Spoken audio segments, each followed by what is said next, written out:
தமிழ் நண்பர்கள் அனைவருக்கும் வணக்கம். இன்றைக்கி நம்ம மொபைலில் வாட்ஸ்அப் யூஸ் பண்ணிகிட்ருக்கோம். அந்த வாட்ஸ்அப்பை எப்படி பிசி அல்லது லேப்டாப்பில் எப்படி யூஸ் பண்ணுறது அப்படின்றத பற்றி தான் இந்த வீடியோவில் நம்ம பார்க்க போகிறோம். இதுக்கு நம்ம மொபைல்லையும் நம்ம யூஸ் பண்ணுற பிசி அல்லது லேப்டாப்பில் கண்டிப்பாக நெட் கனெக்ஷன் வேணும். நான் இப்போ இந்த பிசியில் உள்ள கூகுள் குரோமை ஓப்பன் பண்ணிக்கிறேன்.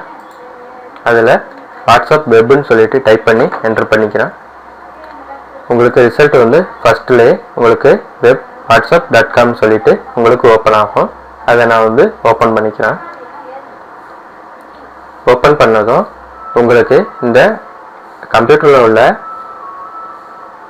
ப்ரௌசரில் ஒரு QR கோடு வந்து உங்களுக்கு இது மாதிரி டிஸ்பிளே ஆகும். இது மாதிரி டிஸ்பிளே ஆகும். இந்த QR கோடு எதுக்கு டிஸ்பிளே ஆகுதுன்னா, நம்ம மொபைலில் கேமரா வழியாக இந்த QR கோடை ஸ்கேன் பண்ணுறதுக்காக இந்த QR கோடு வந்து உங்களுக்கு ஓப்பன் ஆகிருக்கு.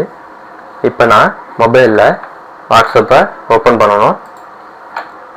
வாட்ஸ்அப்பை ஓப்பன் பண்ணிட்டேன். இப்போ இந்த ரைட் சைடு கார்னரில் 3 டாட் இருக்கும். அதை கிளிக் பண்ணணும். அதை கிளிக் பண்ணிங்கன்னா இப்போ உங்களுக்கு வாட்ஸ்அப் வெப்னு சொல்லிட்டு 3ஆவதாக உங்களுக்கு ஒரு ஆப்ஷன் இருக்கும். அந்த ஆப்ஷனை நீங்கள் ஓகே கொடுத்துக்கோங்க. ஓகே கொடுத்தீங்கன்னா இந்த மாதிரி உங்களுக்கு ஒரு டிஸ்பிளே பாக்ஸ் போட்டு உங்களுக்கு மொபைலில் காமிக்கும். அதில் வந்து க்ரீன் கலரில் ஒரு கோடு வந்து மேலேயும் கீழே போயிட்டு வந்துட்டுருக்கோம். இது எதுக்குன்னா, நம்ம கூகுள் குரோமில் உள்ள QR கோடை வந்து ஸ்கேன் பண்ணுறதுக்காக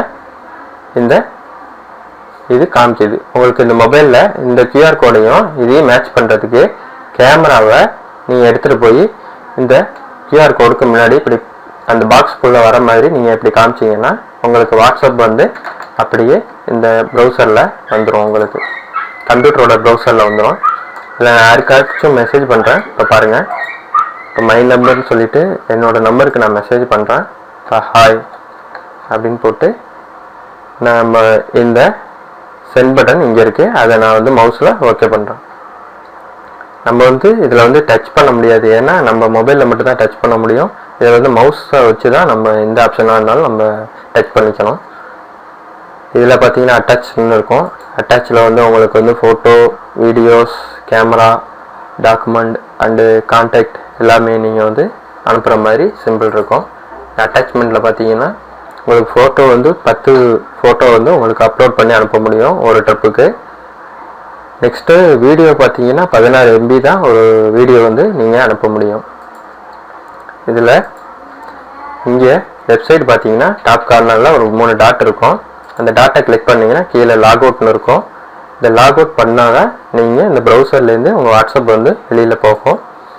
இதில் வந்து யாருக்காச்சும் நியூ சாட் அப்படின்னு நீங்கள் இந்த மெசேஜ் சிம்பிளை நீங்கள் கிளிக் பண்ணிங்கன்னா நியூ சாட்னு வரும். அந்த நியூ சாட்டில் வந்து உங்களுக்கு வேறு யாருக்காச்சும் மெசேஜ் நீங்கள் அனுப்பணும்னு நினச்சிங்கன்னா அதை அனுப்பிக்கலாம். இவ்வளோதான் நண்பர்களே. எப்படி நம்ம மொபைல் மூலயமா பிசியில் வந்து வாட்ஸ்அப் எப்படி கனெக்ட் பண்ணி யூஸ் பண்ணுறது அப்படின்றத நம்ம தெரிஞ்சுக்கிட்டோம். ரொம்ப நன்றி. தேங்க்ஸ்.